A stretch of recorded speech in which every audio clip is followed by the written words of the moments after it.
안녕하세요. 건강 365 아나운서 최인경입니다.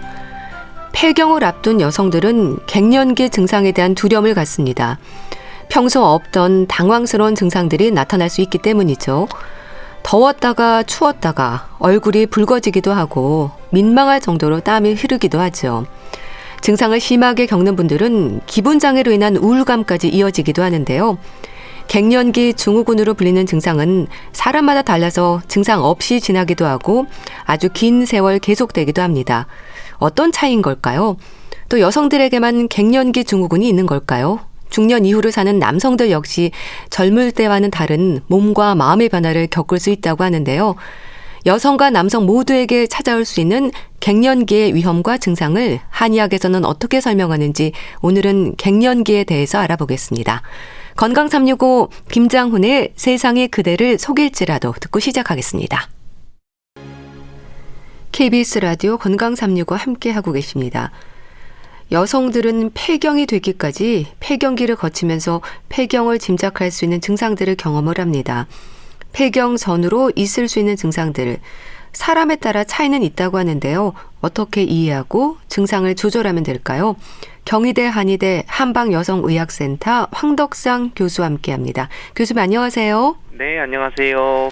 흔히 말하는 폐경기와 갱년기, 또 갱년기 증후군은 차이가 있는 건가요? 같은 의미로 보면 될까요? 네, 주로 비슷한 의미로 많이 혼용해서 쓰고 있고 엄격히 구별을 하지는 않지만 이제 말을 잘 따져보면 이제 차이는 분명히 있습니다. 네. 폐경기라고 하면은 반드시 이제 폐경으로 진단받은 다음에 이후의 시기를 폐경기라고 하는 거고요. 그렇지만 이제 갱년기는 오히려 그거보다 좀 더 광범위하게 어떻게 보면 이제 갱년기가 영어로 따지면 이제 클라이막스라고 해서 사다리가 오르고 내리고 하는 일전 절정기 전환기라는 의미도 있어서 이러한 시기로 봐서 이게 폐경 전후에 변화되는 시기를 이제 폐경기, 사다리가 올라갈 때와 내려되는 기기를 갱년기라고 얘기를 할 수 있고요. 그리고 이제 엄격히 하면 갱년기 증후군은 이 시기, 폐경 전후로 나타나는 여러 가지 안면 홍조라든지 다양한 신체적인 변화들이 나타나는 그런 증상들을 얘기해서 갱년기 증후군이라고 얘기를 하고요. 그래서 우리가 폐경이라고 하는 것이 단순히 이제 호르몬의 감소되는 그런 상태뿐만 아니라 난소 기능이 저하돼서 배란이 더 이상 안 되는 상태가 폐경이라고 얘기를 하면은 그것과 관련돼서 전후에 있는 시기들에서 의미를 나눌 수도 있습니다. 근데 폐경이 되기까지 월경 주기나 월경 양의 변화가 생기면서 곧 폐경이 되려나 보다 짐작을 하게 되거든요. 사람마다 폐경이 되기까지의 기간도 다른가요? 네, 이건 차이가 굉장히 개인 차이가 있는데요. 우리가 뭐 보통 생리를 시작하는 초경 나이들이 뭐 보편적으로 얘기는 하지만 그게 어떤 사람은 조금 더 빠르고 또 요즘에 생활이나 뭐 식생활이나 체형이 바뀌면서 뭐 서구화되는 체형으로 가면서 좀 더 빨라지는 경우도 있고 그렇지만 이제 초경을 했다 그래서 바로 따박따박 매달 이제 규칙적으로 생리를 하지 않고 또 몇 년간은 조금 왔다 갔다 하면서 불규칙한 그런 주기들을 갖게 되면서 서서히 호르몬이 완성이 되는 과정들을 거치게 되는 게 또 몇 년을 거치는 것처럼 폐경도 여성 호르몬이 줄어들다가 딱 이제 일시적으로 딱 오늘부터 폐경 그러면서 생리가 딱 끊어지는 게 아니라 보통 이제 폐경 4, 5년 전부터 생리 주기가 불규칙해지는 폐경 이행기라고 하는 폐경 이행기를 거치게 되면서 조금씩 불규칙해지면서 이제 점차적으로 생리가 끊어지게 되는데 결국 우리가 이제 알 수 있는 것은 이제 생리를 하냐 안 하냐 불규칙하냐 균형적 규칙적이냐 이런 거지만 실제로 그런 폐경이라는 의미는 그런 생리를 하는 것보다는 이제 난소에서 배란이 되느냐 안 되느냐로 더 정확하게 진단이 되고 그 치료 검사를 하는 그런 기준이 되고 있습니다. 많은 분들이 경험을 하는 안면 홍조나 기분 장애와 같은 증상들은 폐경 전후로 나타날 수 있는 증상인 거죠. 그렇죠. 이제 가장 이제 그런 갱년기 증후군, 바로 폐경기 증후군이 바로 이러한 안면 홍조나 기분 장애라든지 또는 뭐 통증이라든지 여러 가지 그런 혈관 운동성 장애라고 하는 그런 형태로 다양하게 나타나실 수 있는데요.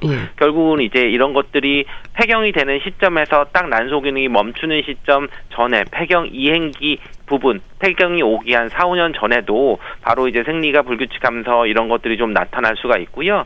그래서 보통 우리가 조기 폐경이라고 하는 것을 진단할 때는 40세 이전에 폐경이 되는 거는 조기 폐경이라고 하고 40세 이후에 좀 생리가 왔다 갔다 하는 것은 좀 폐경기 전에 좀 왔다 갔다 하는 것으로 좀 볼 수 있어서 경우에 따라서는 조금 더 빨리 나타나시는 분들도 있고 조금 더 늦게 뭐 50이 지나서 그런 증상들이 나타날 수도 있는데 결국 이럴 때 모든 분들이 폐경을 겪는다고 해서 다 이런 증상들을 느끼는 게 아니라 어떤 몸 상태나 여러 가지 증상이나 이런 거에 따라서 다양하게 나타날 수 있습니다. 갱년기 증후군으로 볼 수 있는 증상들은 다양한가요? 한두 가지 증상이 아니라 복합적으로 느끼는 분들도 많던데요. 그렇죠. 우리가 증후군이라고 이름이 붙는 것 자체가 어떤 증상들이 모여있는 그런 형태들을 가지고 여러 개가 복합적으로 나타날 때 증후군이라고 하는 거거든요. 그러니까 단순히 뭐 안면홍조 하나 나타났다고 해서 이거는 갱년기 증후군이라고 얘기를 하는 게 아니라 여러 가지 이런 증상들이 다양하게 복합적으로 나타나는 다양한 증상들을 합해서 갱년기 증후군이라고 얘기를 하는데요. 보통 이거는 이제 사람마다는 다르지만 초기와 중기와 후기에 나타나는 증상들을 좀 나타날 수 있어서 보통 일반적으로는 초기에 나타나는 것은 안면홍조라든지 피로감이라든지 우울감 또는 이제 가슴이 두근거리거나 또는 이제 생리가 불순하거나 이런 것들이 나타날 수 있고요. 또 약간 중기가 되면서는 뭐 피부 주름이 더 생긴다든지 뭐 탄력이 갑자기 피부 탄력이 좀 저하된다든지 또는 이제 비뇨생식기에서 뭐 질이 건조하다든지 뭐 질염이라든지 또는 성교통이라든지 뭐 요실금 뭐 방광염 이런 비뇨생식기 이상들도 좀 나타나고요. 또 조금 더 이제 진행이 되면서는 오히려 심혈관 계통 질환들, 뭐 고혈압이나 당뇨나 뭐 고지혈증, 뭐 골다공증 이러한 증상들이 나타나는 것들이 갱년기 증후군에 다 나타난다고 볼 수 있습니다. 호르몬 변화로 인한 몸의 균형이 깨진 상태로 보면 되는 건가요?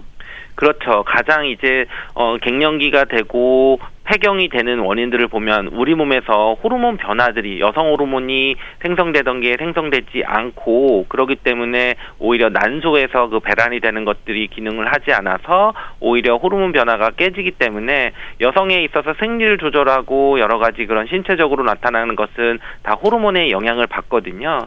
그런 부분들이 좀 변화되면서 우리가 혈관 운동성 증상이라 그래서 바로 이제 혈관도 뻣뻣해지고 그러면서 혈액순환도 잘 되지 않아서 오히려 위로 열이 올라가거나 또는 안면홍조가 생기거나 또는 우리 폐경기 여성들은 근육통이나 관절 증상들도 많이 좀 호소하게 되고요. 그러면서 심하게는 뭐 감정적인 그런 변화들이나 또는 비뇨생식기적인 변화들의 다 근본적인 원인은 바로 이 호르몬 변화들이 오는 것에 적응하지 못하고 어떤 문제들이 생기는 것으로 볼 수 있습니다.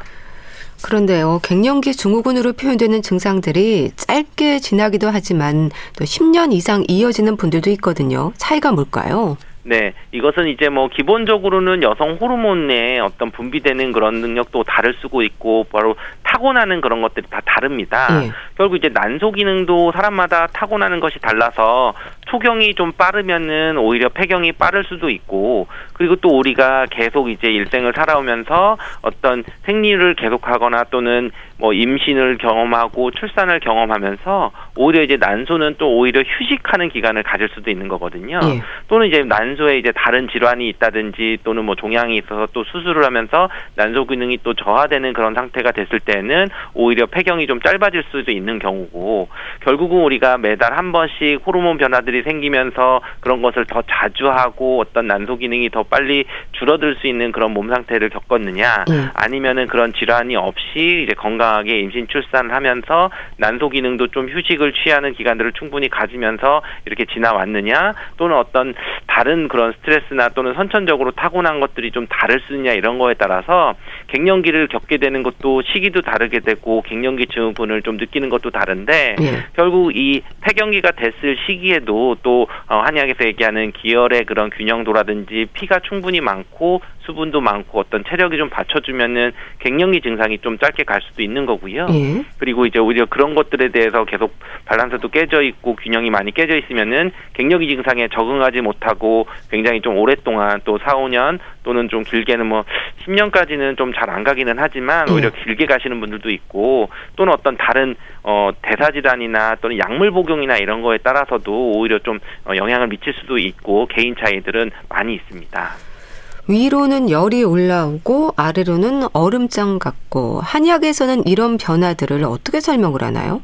네, 말 그대로 이런 것을 딱 한약에서는 상열하한이라고 표현을 합니다. 네. 바로 이제 갱년기 증상의 대표적으로 안면홍조라고 얘기를 하는데 네. 안면홍조 하시는 분들이 위로는 열이 올라오고 가슴은 답답하고 얘기를 하다고 하면서도 손발은 차가지고 너무 차다고 얘기를 하시거든요. 네. 그렇기 때문에 몸은 따뜻하게 해야 되는데 또 위는 열이 나니까 또 창문을 열었다가 자는 동안 또 감기가 걸리고 그것 때문에 이제 힘들어 하시는 분들도 많이 있거든요.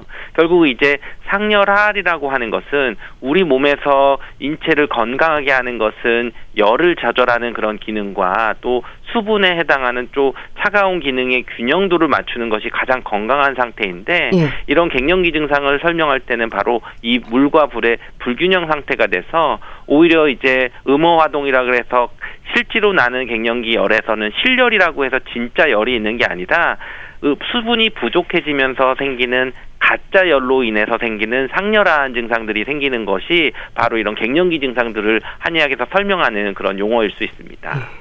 상열하한 음허화동 좀 어려운데 자연스러운 변화이긴 한 거죠? 그렇죠. 우리 몸이 어떤 사계절의 변화, 날씨, 기온에 따라서 체온을 조절하고 수분을 또 조절하고 이런 균형들을 맞추는 것이 좋은데 폐경이 된다고 하는 것은 여성 호르몬이 줄어들기는 했지만 사실은 이 시기는 굉장히 자연스럽게 오는 여성 호르몬이 줄어드는 거기 때문에 예. 내가 만약에 그런 기혈의 균형도를 맞추고 있고 체력만 버텨준다면은 이런 갱년기, 폐경기라고 하는 것도 어떻게 보면 자연스러운 변화 중에 하나인 거고 지나가야 되는 그런 조절할 수 있는 그런 시기가 될 수 있는 거거든요. 예를 들면 우리가 뭐 여름이 뜨겁고 겨울이 춥지만 사실은 여름과 겨울이 어느 쪽이 하나가 더 병에 있는 거는 아니고 병리적인 변화는 아니고 굉장히 자연 순리적인 변화인데 예. 바로 이런 변화될 때 환절기라고 하는 시기가 있게 되고 환절기에는 당연히 비염이나 감기나 뭐 아토피나 이렇게 면역 관련돼서 면역력이 떨어지면서 생기는 질환들이 많이 생기는 것들을 볼 수 있어서 어떤 면에서 보면은 이런 폐경기, 어떤 갱년기나 이런 시기들은 바로 이렇게 환절기에 해당, 우리 몸이 바뀌는 시기에 그런 잠깐의 시기들이기 때문에 이런 시기들을 잘 적응해 나가면은 오히려 폐경 이후에 뭐 한 요즘 들어서 뭐 30년 이상 살아야 되는 그런 시기들을 잘 견딜 수 있는 그런 체력들을 만드는 것이 중요하다고 할 수 있습니다. 그런데요, 비슷한 나이의 여성이고 폐경기를 겪고 있음에도 어떤 분들은 갱년기 증후군의 증상 없이 지나기도 하거든요. 평소에 건강과 연관되는 건가요? 그렇죠. 모든 여성들이 폐경이 되면은 호르몬은 다 줄어드는 건 공통적이지만 그런 변화들에 대해서 내가 잘 적응하고 건강하게 잘 지낼 수 있느냐 이런 것들의 변화죠. 우리가 환절기가 됐다고 해서 누구나 다 비염이 있거나 어떤 뭐 감기가 걸리거나 그러는 게 아니라 평소에 여름철에 여름에 맞게 건강하게 잘 지내고 생활을 했다고 하면은 결국은 이제 환절기에도 잘 지나가고 겨울에도 감기 안 걸리고 잘 지낼 수 있는 것처럼 바로 이렇게 갱년기 전에 올 수 있는 그런 기혈의 순환, 피가 부족하지도 않고 음혈도 좀 보충이 됐고 근육도 좀 좋아지는 그런 것들을 볼 수 있는데 최근에 보면은 어떻게 보면 이제 갱년기 증상들은 혈관 운동성 증상이라고 한 것처럼 어떻게 보면 기혈, 음양 이런 것도 중요하고 또는 비만도나 이런 균형도를 갖는 것도 중요하고 또 이제 근육이 충분히 유지할 수 있는 근력이 저하되지 않는 그런 것을 유지하는 분들이 오히려 갱년기도 좀 원활하게 잘 지나가는 것을 볼 수 있습니다. 남성들은 어떨까요? 남성들에게도 갱년기는 있다는 말을 하잖아요. 여성들은 월경 변화로 짐작을 하지만 남성들은 어떤가요? 그렇죠. 남성도 당연히 나이가 들면서 남성 호르몬에 대한 변화들이 있고 그래서 남성 갱년기라고 하는 용어들을 쓰기도 합니다. 그래서 2005년도에 뭐 ISA라고 국제 남성 과학회지나 뭐 다른 학회에서도 공동으로 제안한 권고안에서 보면은 남성의 영역이 증가하면서 경험하게 되는 전형적인 몇 가지 증상들이 있고 또 혈청 테스토스테론이라고 해서 남성 호르몬입니다. 이것을 결핍을 동반할 때에는 남성 갱년기라고 좀 진단을 했는데요. 결국 이제 남성 갱년기의 증상은 이제 여성처럼 어떤 생리 변화나 월경 변화라고 이게 뚜렷하게 나타나는 건 아니지만 뭐 성욕이 감토된다든지 또는 지적인 활동이나 인지 기능이나 또는 공간 지감 능력이라든지 또는 우울감, 피로나 성급함이 좀 동반되는 어떤 기분 변화나 또는 수면 장애, 그리고 근육량과 근력이 많이 좀 감소를 하고, 그리고 남성임에도 불구하고 골밀도도 감소하고 이로 인해서 뭐 골다공증이나 이런 것들이 좀 증가하는 그런 증상들이 나타날 때 남성 호르몬이 줄어드는 남성 갱년기 증상으로 보고 있습니다. 그러니까 중년의 나이에 오는 평소 없던 증상들을 살피는 게 중요한 것 같은데 증상은 여성들과 비슷한가요? 그렇죠. 물론 이제 여성들은 생리라고 하는 뚜렷한 건 있지만 기본적으로 남성들도 어떻게 보면 활력이 떨어지고 또 감정적인 것들의 활력도 떨어지고 자신감도 떨어지고 하는 것들에 있어서 여성의 갱년기 증상과 좀 비슷하다고 볼 수 있는데요. 결국 이제 갱년기 증상의 남녀에서 공통적으로 이제 떠오르는 말이 상실감이라고 볼 수 있습니다. 결국 이제 남성의 어떤 성적 정체성 또는 여성의 성적 정체성 또는 인생을 좀 돌아봤을 때 내가 뭔가 자신감도 결여되고 또는 남성으로서 또는 여성으로서 어떤 그런 자신감도 떨어지면서 우울감도 오게 되고 그것으로 인해서 좀 사회적으로나 뭐 자신감, 뭐 추진력 이런 것들이 점점 줄어드는 것들이 남성도 마찬가지고 여성도 마찬가지로 이런 갱년기 증후군에 나타날 수가 있는 거거든요. 그래서 이제 이런 부분들이 신체적으로도 나타나는 것뿐만 아니라 정신 심리적으로 뭐 초조해지거나 뭐 우울증이나 이런 것들도 좀 심해질 수 있기 때문에 이런 갱년기 증상에 있을 때에는 또 갱년기로 접근하는 것들도 있지만 다양하게 뭔가 인정을 해주고 좀 정확하게 이 질환에 대해서 알고 있는 것도 굉장히 중요할 수 있습니다. 그럼 여성들처럼 남성 갱년기 역시 호르몬 변화가 원인인가요? 그렇죠. 남성들은 남성 호르몬인 테스토스테론이 매년 조금씩 감소하게 되다가 어느 정도 이상 더 줄어들게 되면은 오히려 이 부분이 이제 남성의 특징을 보여주는 여러 가지 근육이나 또는 뼈나 뭐 체모의 발달 이런 것을 좀 줄어들게 하고 그러면서 또 기억력이나 인지력이나 이런 것들이 줄어들면서 자신감이나 이런 것을 좀 떨어지게 하는 그런 것들의 원인이 되게 된다고 하고, 보통 이러한 남성 호르몬은 30대 후반부터 점점 줄어들기 시작해서 40대 후반이나 50대가 되면 이제 확실히 줄어들면서 갱년기 진단이 된다고 합니다. 그러면서 이게 조금 더 주의해야 되는 것은 이럴 때에는 이제 당뇨나 뭐 또는 이제 고혈압, 당뇨, 뭐 간질환, 갑상선 질환도 같이 좀 영향을 미칠 수 있기 때문에 이런 질환들이 있는지 없는지에 좀 더 추가적으로 같이 검사를 해야 되는 경우도 있습니다. 그럼 남성 갱년기 역시 모든 남성들에게 해당하는 건 아닌 거죠? 유독 심한 경우도 있지 않을까 싶은데 어떤 차이를 보면 될까요? 그렇죠. 이제 어떻게 보면 이제 남성도 굉장히 운동을 유지를 하고 남성 호르몬을 굉장히 유지를 잘 하고 또는 기본적인 건강 상태가 좀 좋고 또는 내분비 질환이나 뭐 고혈압, 당뇨나 이런 것들이 잘 없이 잘 건강 관리를 잘 하시는 분들이 오히려 우리 몸에 있어서 체력들을 더 좋게 유지를 할 수가 있게 되는 거죠. 결국은 이제 여성들은 음에 해당한다고 하는 그 음의 기능을 잘 유지를 하는 사람들이 갱년기 증상이 없는 거고, 남성들은 양에 해당하는 기운들이 잘 유지가 될 때 오히려 양에 해당하는 그런 남성 갱년기들이 잘 오지 않는 것들을 보게 되는데요. 이런 것들이 오히려 음적인 여성들이 열이 나게 되고 남성화되면서 뭐 복부 비만이나 남성형 비만들이 생기고, 또 오히려 남성들은 양기가 줄어들면서 뭔가 소극적이고 위축적이고 사회적으로도 활동력이 좀 줄어드는 그런 것들이 나타날 때 갱년기들이 나타나는데, 그렇기 때문에 미리 이제 갱년기 오기 전에 오히려 근육량도 좀 유지를 할 수 있으면서 사회적인 활동이나 자신감을 좀 계속 늘릴 수 있게 유지하는 것이 중요하고, 그리고 기본적으로 이런 갱년기 증상을 악화시킬 수 있는 내분비 질환들, 고혈압, 당뇨, 고지혈증 또는 골다공증 이런 것들에 대한 그런 만성 위험도가 높다면은 그런 질환을 예방하거나 치료하는 그런 과정들도 굉장히 중요합니다. 이 몸의 변화뿐 아니라 정신적으로도 힘들 수 있어서 갱년기 증후군으로 인한 증상이 더 위험할 수 있지 않을까 싶은데요. 진료실에서는 어떤 부분들을 확인하세요? 문진도 중요할 것 같은데요. 네, 물론 이런 것들은 정확하게 뭐 혈액 검사를 통해서 진단을 하기도 하지만 그 전에 어떤 문진이나 어떤 병력 청취나 이런 것들이 굉장히 중요합니다. 그랬을 때 우리가 정말 뭐 다른 특이한 것이 아니라 기본적인, 우리가 항상 건강에 대해서 가장 기본으로 얘기할 때는 잘 먹고 규칙적으로 잘 먹고 소화가 잘 되고 또는 뭐 배설을 잘하고 또는 잠자는 시간들도 굉장히 중요하고요.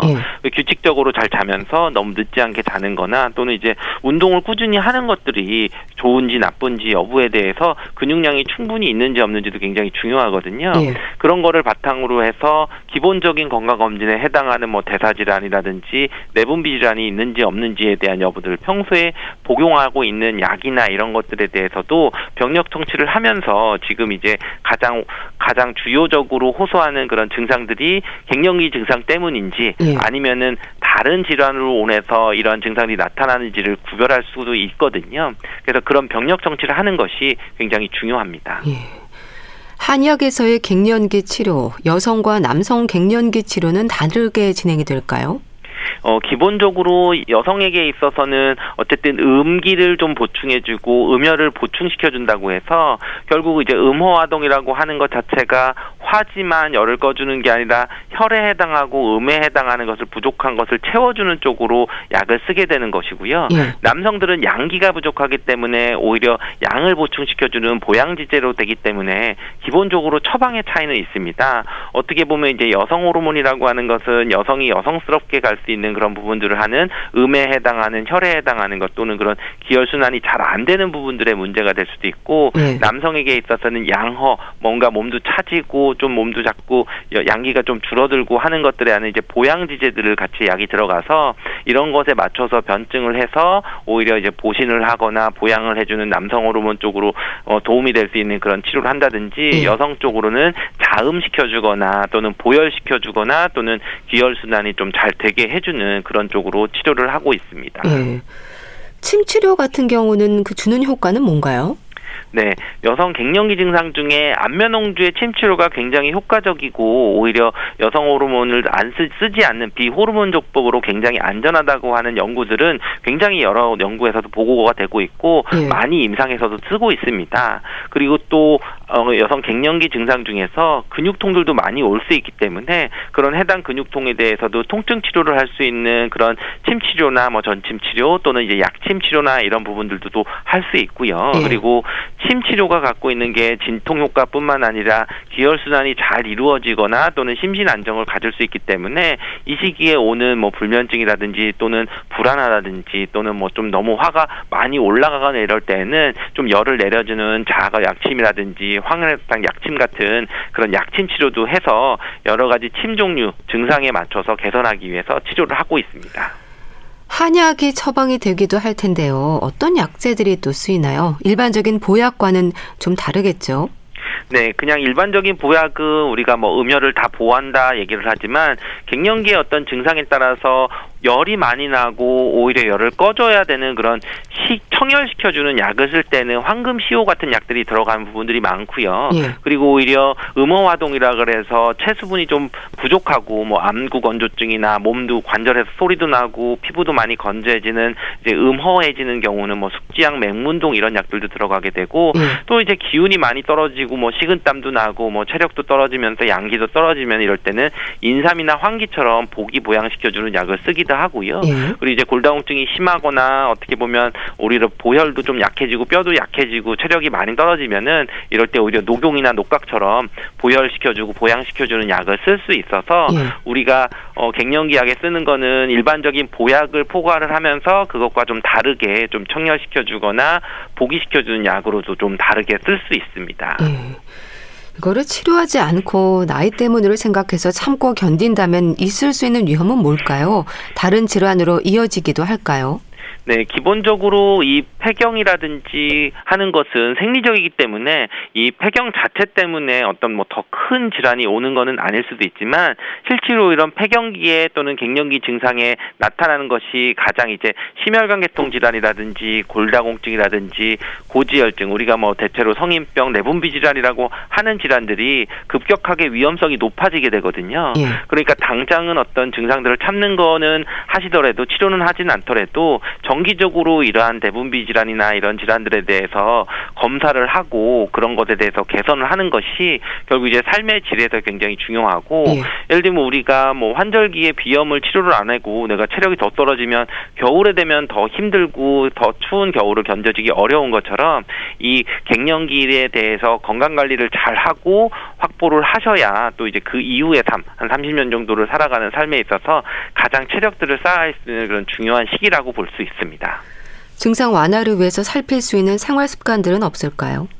네, 보통 뭐 갱년기라고 얘기하면 호르몬을 조절할 수 있는 그런 어떤 다른 건강 보조식품이나 음식들을 많이 물어보시긴 하는데요. 뭐 그런 것들도 이제 선택을 할 수 있지만 그것보다 제일 근본적인 것이고 가장 유용할 수 있는 것이 근육량이 줄어드는 것을 방지하는 것입니다. 오히려 여성 호르몬이 줄어들고 남성 호르몬이 줄어들면서 공통적으로 근육량이 줄어들고 그 감소증이 생기면서 여러 가지 그런 삶의 질을 떨어뜨리고 또 이제 통증이나 뭐 여러 가지 문제들을 유발할 수가 있기 때문에 기본적으로 다른 것은 약물 치료나 관리를 할 수 있지만 근육량이 줄어드는 것은 정말 운동밖에 없을 수도 있거든요. 그렇기 때문에 검사를 하시면서 기본적으로 운동을 꾸준히 지금부터 하셔야 향후의 몇십 년간의 삶에 있어서의 굉장히 중요한 삶의 변화를 가지실 수 있습니다. 도움이 되는 음식에 대한 질문도 많이 받지 않으세요? 네, 기본적으로 뭐 여성 호르몬이 많은 음식들 또는 뭐 남성 호르몬이 많은 음식들이라고 얘기를 하는데 기본적으로 한의학에서 체력을 맞추는 거는 한 가지를 편식을 해서 하는 것보다는 기본적으로 우리가 뭐 정력을 좋게 한다, 그 정을 쌓게 하는 거는 기본적인 이제 식사거든요. 결국은 내가 평소에 소화가 잘 되고 잘 흡수할 수 있는 그런 음식 생활을 가지시면은 그런 것은 체력을 다 올릴 수도 있고 이런 균형을 조절을 할 수가 있습니다. 한 가지 음식이나 한 가지 성분으로만 우리의 그런 갱년기의 건강을 지킬 수는 없기 때문에 균형 있고 안정적인 생활, 그리고 우리가 탄수화물, 단백질, 지방이 어떻게 보면 필수 영양소이기 때문에 기본 필수 영양소를 잘 지키시면서 좀 부족하는 것들을 좀 채우는 그런 보조적인 수단으로의 그런 영양제나 다른 좋은 음식들을 좀 생각을 하시는 것이 건강에 좋습니다. 진단을 받아볼 필요가 있는 남성 갱년기와 여성 갱년기 증상 짚어주세요. 기본적으로 뭐 여성 갱년기 증상에서 안면 홍조가 심하거나 또는 땀을 너무 많이 흘리거나 그런 것 때문에 일상생활이 힘들고 또는 관절 근육통이 있는데 뭐 따로 진단되지 않을 때에는 좀 한번 진료를 받으시면서 정확히 치료를 하는 것도 좋고요. 최근에는 뭐 이제 불면증이 심하거나 이런 증상들도 어떻게 보면 불면증과 갱년기가 좀 합쳐서 올 수도 있는 거고, 또 남성 갱년기의 증상들은 주로 이제 피곤하거나 근력이 많이 좀 빠지면서 오히려 그런 부분들이 있을 수 있어서 이런 부분들도 좀 심해서 일상생활이 좀 어려울 때는 정확히 진료를 받고 치료를 받으시는 것이 좋습니다. 네. 경희대 한의대 한방여성의학센터 황덕산 교수와 함께했는데요. 말씀 잘 들었습니다. 감사합니다. 감사합니다.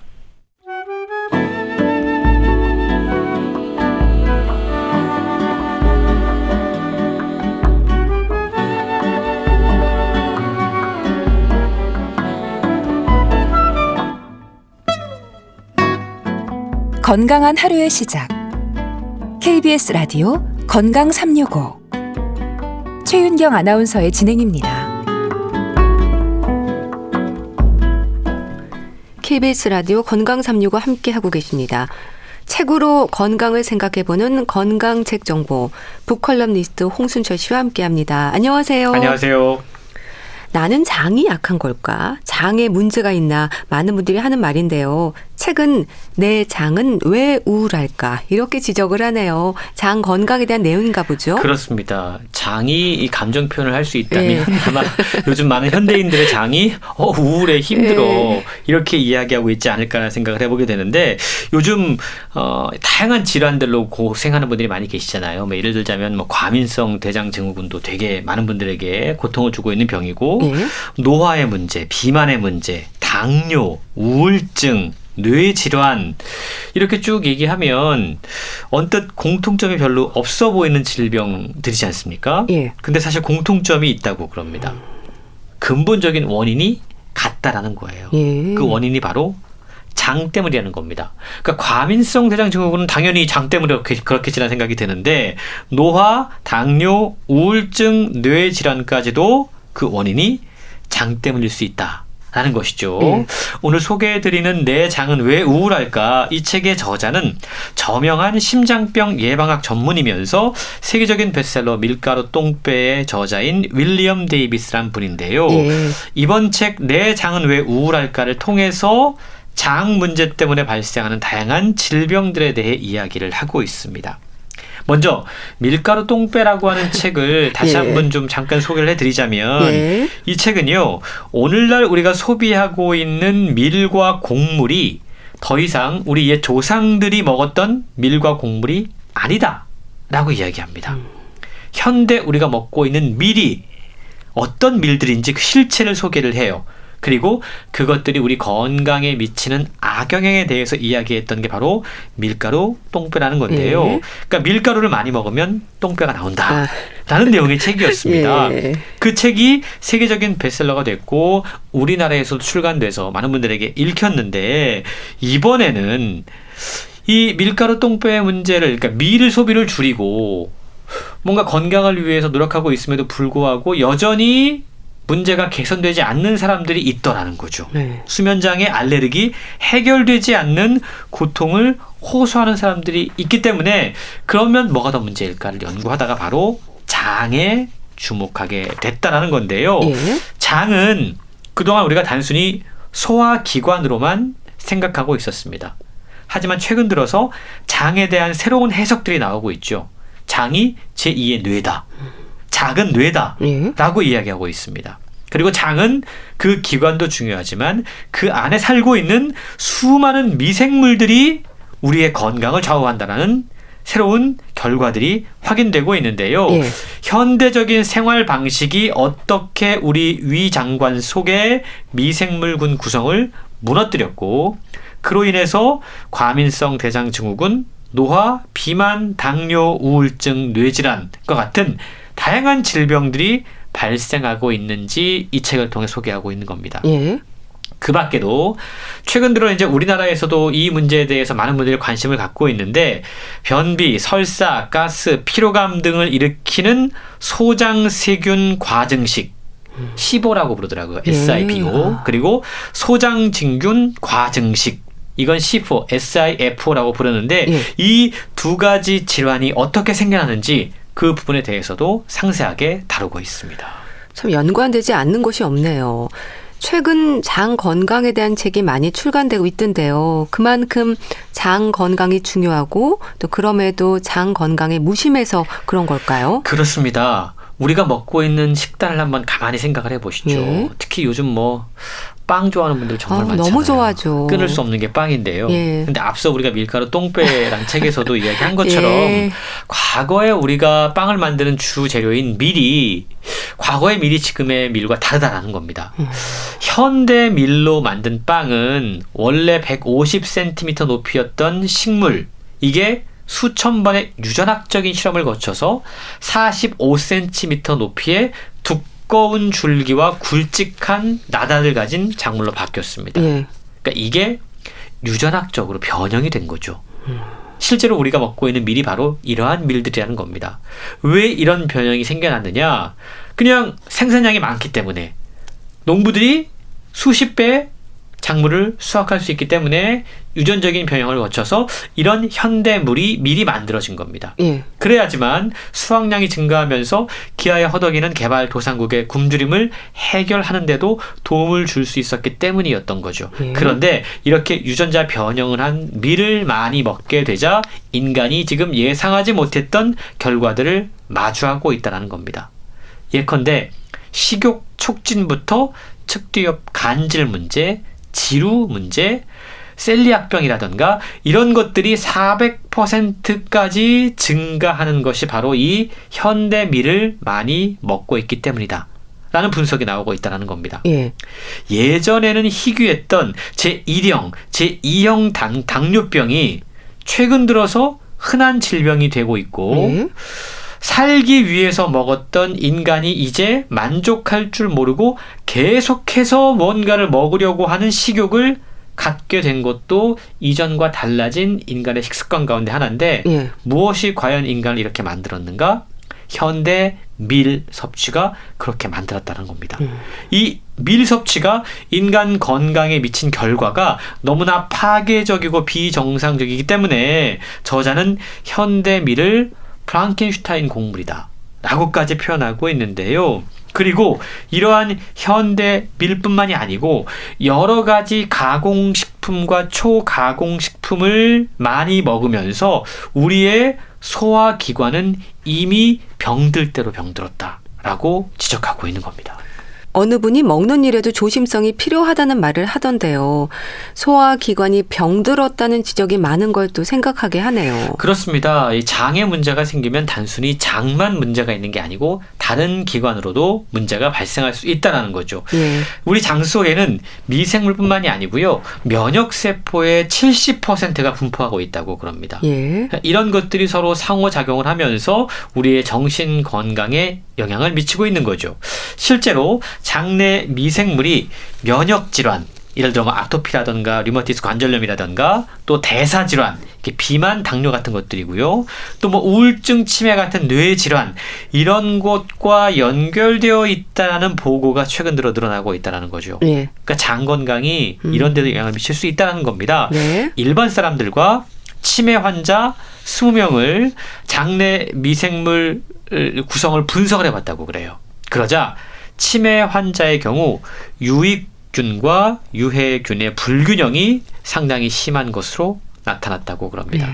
그리고 치매를 앓고 있는 쥐를 통해서 분변 이식술을 실시한 결과 기억과 인지 기능 장애가 회복되었다라는 거죠. 예. 그리고 자폐 스펙트럼 장애인에게 대변 이식술을 시행한 결과 자폐 행동 증상이 현저히 개선됐다는 결과도 있습니다.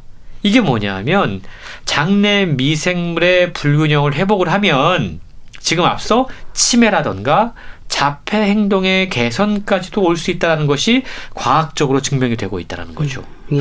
장내 미생물 균형은 우울증에도 영향을 미친다고 그럽니다. 예. 세로토닌의 95%가 장내 미생물에서 만들어지고 신경 전달 물질을 직접적으로 증가시켜서 염증 반응을 가라앉히게 되고 또 스테로이드 호르몬의 안정을 가져와서 기분을 좋아지게 합니다. 예. 그러니까 우리가 호르몬 그러면 이게 뇌에서 분비되는 거냐고 생각하고 싶지만 장과 뇌가 서로 연결되어 있기 때문에 이것이 서로 직감적으로 영향을 주고받고 있다는 사실을 깨닫게 된다는 거죠. 그러니까 인간이 미생물과 공존할 뿐만이 아니고 어찌 보면 미생물의 총합이다라는 해석이 가능하다라는 겁니다. 그러니까 장 건강을 지켜주는 것이 장내 미생물이라는 건데요. 미생물과의 공존, 설득력이 있는데요. 그렇습니다. 우리가 의학의 아버지라고 불리는 히포크라테스 의사들이 이 선서도 하지 않습니까? 네. 모든 병은 장에서 시작된다 라는 말을 했다고 그래요. 이분이 기원전 인물이거든요. 예. 그때부터 이미 모든 병이 장에서 시작된다는 걸 알고 있었다는 거죠. 그리고 실제로 이 말이 현대에 이르러서 사실로 밝혀지고 있다는 겁니다. 예. 인간의 몸이 수많은 세포로 이루어졌다. 이건 상식입니다. 근데 우리 몸속에는 수많은 세포보다 더 많은 수의 미생물이 살고 있습니다. 예. 여기에 주목을 해야 된다는 거죠. 장내 미생물 균총의 집합체, 우리가 요즘 이야기하는 마이크로바이옴이라는 건데요. 예. 우리 몸속 구석구석에는 다양한 미생물이 생태계를 이루어 살고 있고 그중 약 90%인 무려 38쪽가량의 미생물이 장에 서식하고 있습니다. 예. 저자에 따르면 이 장내 미생물이 낙관적인 생각, 피부 상태, 우리 몸의 에너지 수준, 타인에 대한 공감력, 연애 생활, 정말로 다양한 측면에서 상당히 중요한 역할들을 하고 있고 심지어 우리가 얼마나 빨리 노화하고 그리고 장수할 수 있는지 없는지에까지도 영향을 미치고 있다고 그럽니다. 얼마 전에 우리나라에서 40대 이상을 대상으로 농촌 건강 장수마을 거주자 25명 그리고 도시 거주자 44명의 장내 미생물 분포를 분석했다고 그럽니다.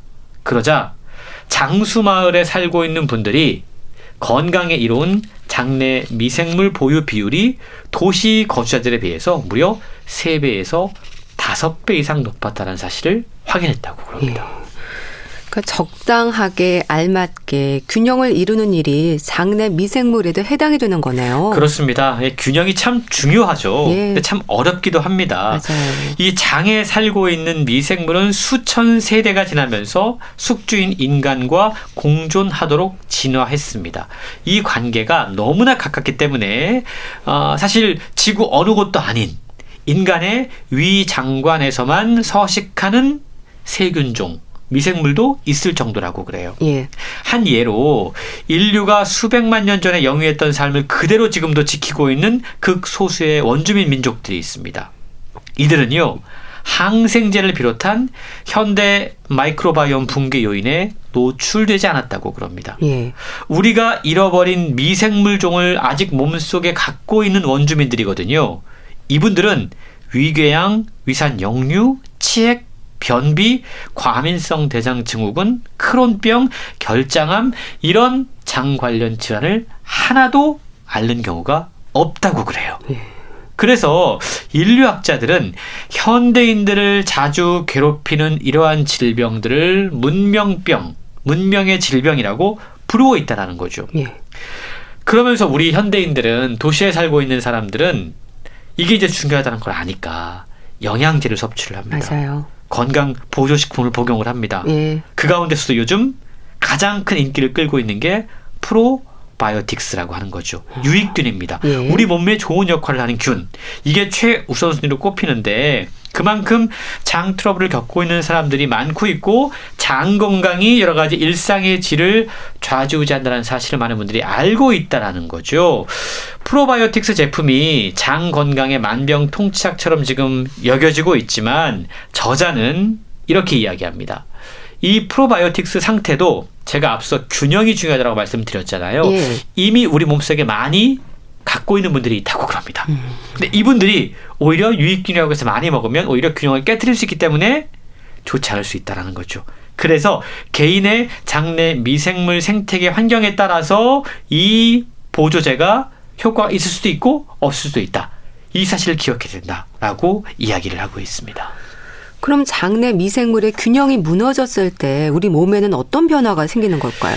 일단 유익균이 프로바이오틱스라고 말씀을 드렸는데 예. 이걸 요즘 많이들 섭취를 하시잖아요. 그러면 그것만 섭취하면 안 되고 그것들이 먹을 수 있는 먹이 프리바이오틱스도 함께 챙겨줘야 된다고 그래요. 예. 이게 뭐냐면 예. 식이섬유소입니다. 아. 근데 요즘 우리가 먹는 식단이 상당히 서구화되어 있습니다. 예. 그러다 보니까 식이섬유가 자꾸만 줄어들 수밖에 없어요. 이 말은 뭐냐 하면 우리가 아무리 건강 보조제로 프로바이오틱스를 많이 먹는다고 하더라도 이 프로바이오틱스가 먹을 수 있는 프리바이오틱스, 그러니까 식이섬유가 부족하면 이게 제 기능을 발휘하지 못한다는 겁니다. 예. 우리 장 속에 건강한 미생물이 있었는데 이게 다 어디론가 사라지고 지금은 유해균이 훨씬 더 많이 자리를 잡고 있다는 겁니다. 그래서 저자는 우리의 장이 지금 우울한 상태다라고 이야기합니다. 이러한 우리의 우울한 장을 먼저 들여다본 후에 이 장내 미생물을 잘 관리하지 않으면 이게 이제 장만의 문제로 국한되지 않고 또 다른 문제들을 야기하는데 대표적인 것이 앞서 제가 잠깐 말씀드렸던 소장세균 과증식 그리고 소장진균 과증식이라고 하는 겁니다. 예. 용어가 조금 어렵긴 합니다. 이 단어를 들어보신 분도 사실은 많지 않을 것 같아요. 근데 저자는 수천만 명의 미국인들이 지금 이 현상에 영향을 받고 있다라고 이야기를 하고 있습니다. 소장세균 과증식, 그 말의 뜻은 소장 내에 비정상적으로 많은 양의 세균이 증식하는 상태를 의미를 합니다. 예. 일반적으로 우리 소장은 대장과 달리 세균의 수가 적어서 식이섬유 등을 소화하고 영양소를 흡수하는 역할을 한다고 그래요. 그런데 소장 내에 세균 수가 갑자기 막 증폭하면 어떤 일이 발생을 할까요? 소장 기능이 오히려 감소한다고 그럽니다. 그리고 이에 따라서 복통, 설사, 구토, 복부 팽만 이런 소화기 증상을 유발할 수 있다고 그래요. 예. 실제로 과민성 대장 증후군을 진단받은 3,500만 명의 미국인 가운데 약 35에서 84%가 소장세균 과증식 문제를 겪고 있고 예. 과민성 대장 증후군이 없는 미국인 가운데서도 비슷한 숫자가 소장 세균 과증식과 그로 인한 여러 가지 장 트러블을 겪고 있다는 사실이 알려졌다는 거죠. 예. 심지어는요, 이 세균이 과증식하면 이 미생물이 자신이 속해 있어야 할 곳, 예를 들어서 장에만 있어야 되고 소장에만 있어야 되는데 이게 그걸 거부하고 약 1.5m가량의 결장을 거슬러 올라서 회장 공장 12지장을 지나서 위까지 도달하는 경우가 있다고 그럽니다. 그러면서 또 다른 문제들을 발생시킬 수 있다는 거죠. 장 속에 있는 유해균이 장을 벗어나 다른 기관까지 침투할 수 있다.